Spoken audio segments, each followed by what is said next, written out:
जय हिंद दोस्तों। इस वीडियो में बात करने वाले हैं 12th क्लास का हिस्ट्री का 8वां चैप्टर है।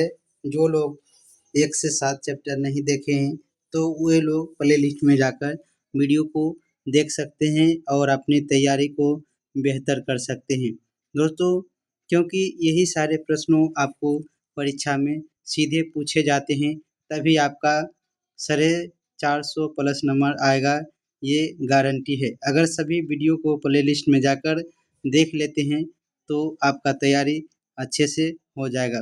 चलिए बिना किसी देर के वीडियो को शुरुआत कर लेते हैं। अगर चैनल को पहली बार देख रहे हैं तो चैनल को सब्सक्राइब कर लीजिए ताकि मेरे वीडियो का हर एक नोटिफिकेशन आपको सबसे पहले पहुंच सके। तो चलिए दोस्तों, आज का जो चैप्टर यहाँ पर है 8वां चैप्टर है और इसका जो टॉपिक है आपका किसान, जमींदार और राज, कृषि समाज और मुगल साम्राज्य से जितने भी सवाल आएंगे सभी कवर करेंगे। सबसे पहला सवाल देख लेते हैं दोस्तों। कहता है मुमताज एवं शाहजहां की पुत्री का क्या नाम था? मुमताज एवं शाहजहां की पुत्री का क्या नाम था? तो आपको याद रखना है, इसका जो आंसर हो जाएगा ऑप्शन नंबर डी हो जाएगा दोस्तों, ये सभी। और सबसे एक ट्रिक आपको लोगों को बता देते हैं, याद रखना है कि जो ये सभी वाला जो ऑप्शन आता है, अगर आपको प्रश्न नहीं आ रहा है तो आपको सभी वाला ऑप्शन जितना भी आपको लगभग 100 में से 20 से 25 क्वेश्चन मिल जाएगा, तो आपको सभी वाला ऑप्शन बना के आ जाइएगा। तो समझिए कि अगर 100 सवाल है तो 99 सवाल आपका सही हो जाएगा। तो परीक्षा में क्वेश्चन छोड़ के नहीं आना है।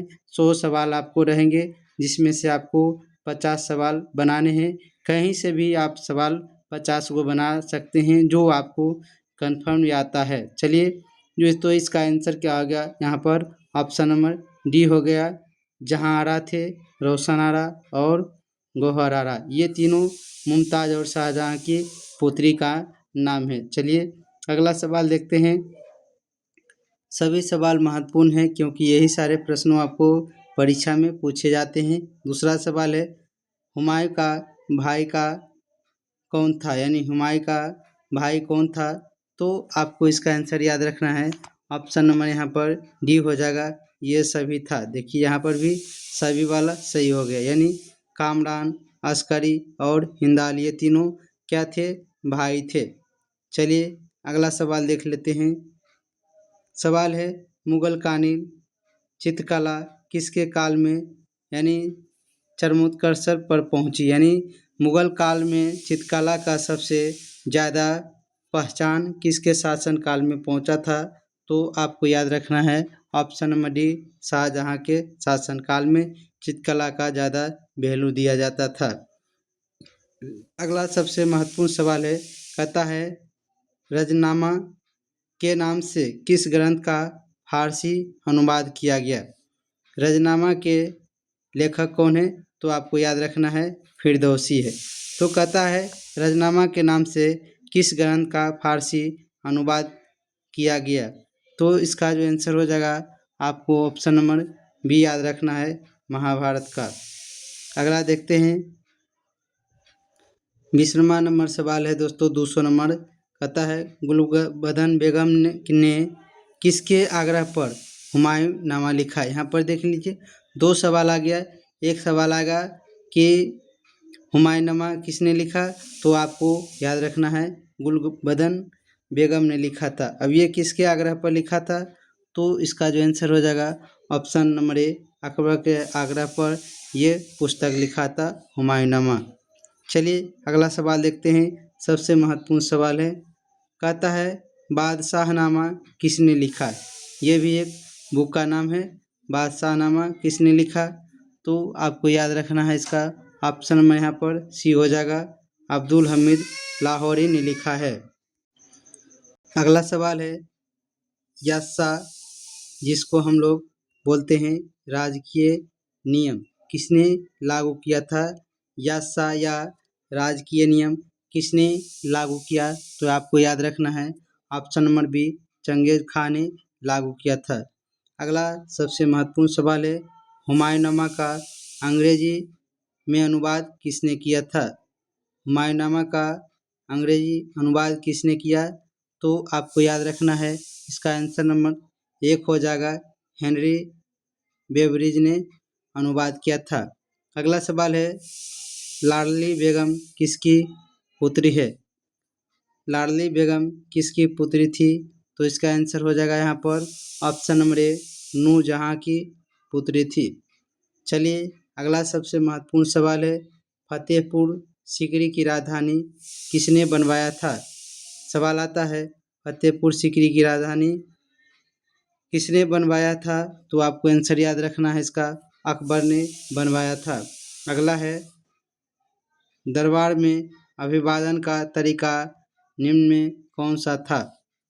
दरबार में अभिवादन का तरीका कौन था?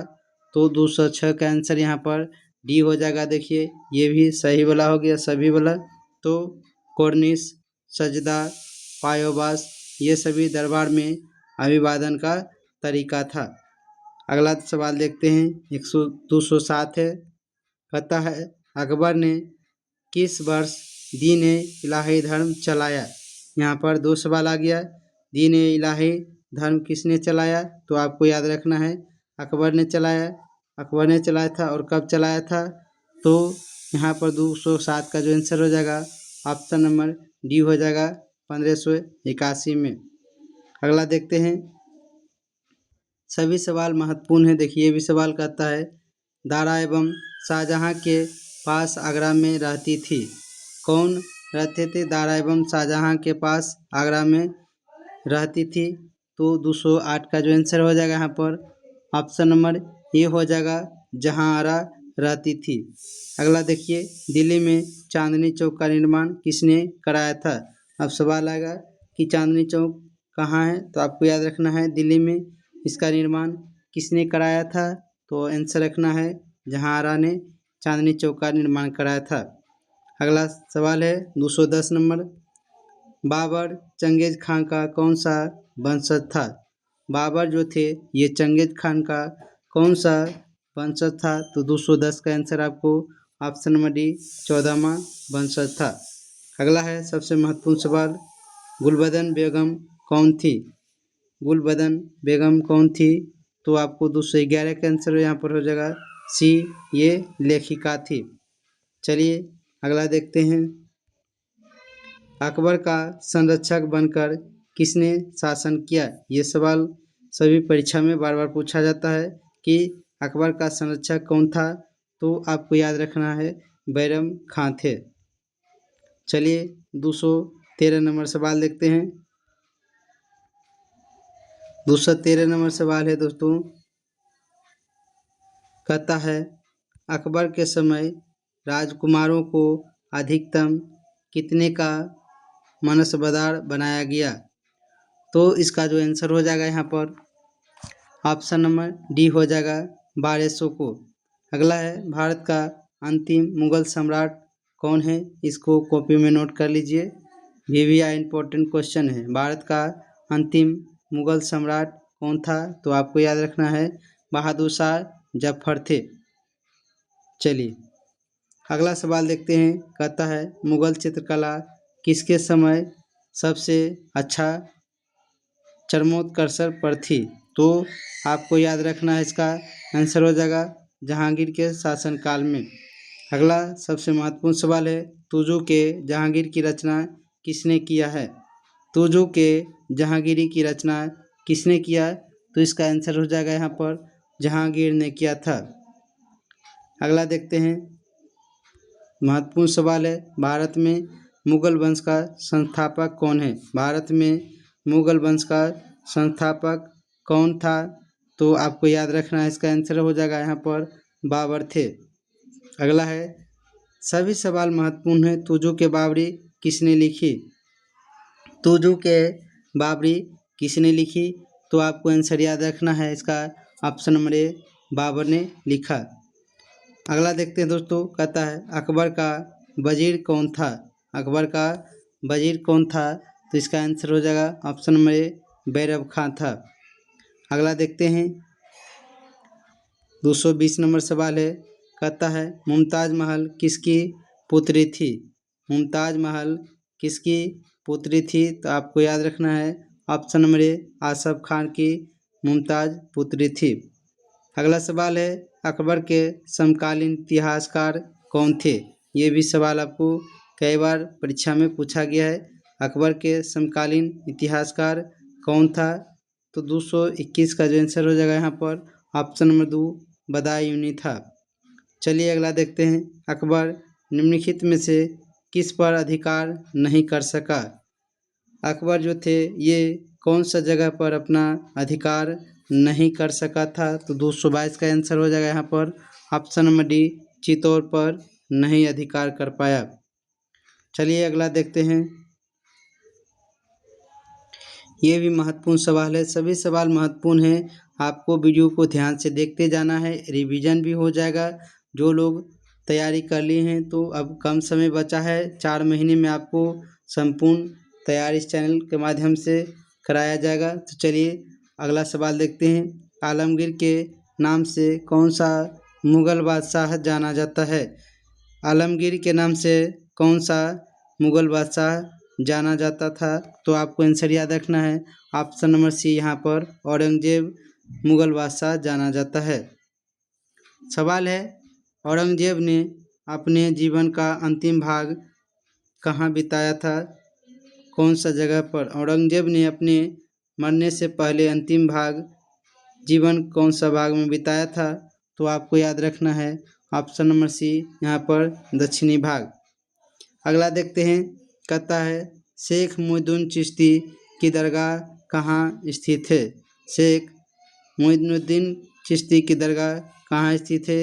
ये भी सवाल अति महत्वपूर्ण है, का स्टार मार लीजिए। तो 225 का आंसर हो जाएगा यहाँ पर ऑप्शन नंबर सी अजमेर, जो कि राजस्थान में है। अगला देखते हैं, स्थापत्य कला का सर्वाधिक विकास किसके समय में हुआ? स्थापत्य कला का सर्वाधिक विकास किसके समय में यानी काल में हुआ था? तो आपको याद रखना है ऑप्शन नंबर बी जहांगीर के शासनकाल में। सबसे इम्पोर्टेंट सवाल है, कहता है पानीपत का प्रथम युद्ध किस वर्ष हुआ था? पानीपत का प्रथम युद्ध कब लड़ा गया? तो आपको याद रखना है ऑप्शन नंबर बी 1526 को लड़ा गया था। अगला सवाल है दीन ए इलाही किससे संबंधित है? दीन ए इलाही किससे संबंधित है? तो इसका आंसर हो जाएगा ऑप्शन नंबर सी अकबर से संबंधित है। चलिए अगला देखते हैं, मुग़ल प्रशासन में ज़िले को किस नाम से जाना जाता था? मुग़ल प्रशासन में ज़िले को किस नाम से जाना जाता था? तो आपको याद रखना है ऑप्शन नंबर सी सरकार के नाम से जाना जाता है। अगला सवाल है किस मुग़ल शासक ने हिंदुओं पर से जजिया कर हटा दिया था?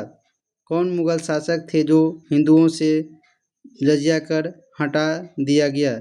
कर एक प्रकार का टैक्स था जो हिंदुओं से वसूला जाता था। तो इसका जो आंसर हो जाएगा यहाँ पर ऑप्शन नंबर बी अकबर ने हटाया था।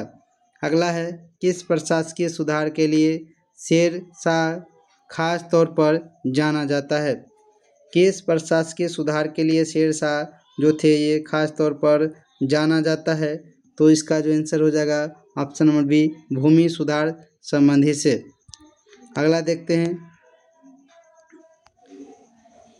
232 नंबर सवाल है, कहता है दीन-ए अशरफ का मतलब क्या हुआ? दीन-ए अशरफ का अर्थ क्या हुआ? तो आपको याद रखना है ऑप्शन नंबर सी राजस्व विभाग का अध्यक्ष होता है। अगला है दोस्तों, कहता है ताजमहल का निर्माण किसने कराया था? इसको नोट कर लीजिए, ताजमहल का निर्माण किसने कराया? तो आपको याद रखना है ऑप्शन नंबर डी शाहजहां ने ताजमहल का निर्माण कराया था। और इस वीडियो का आखिरी प्रश्न देखते हैं। सवाल है भारत में 16 कुल की नीति का प्रतिपादन किसने किया? भारत में 16 कुल की नीति का प्रतिपादन किसने किया था? तो आपका इसका आंसर कमेंट बॉक्स में करना है।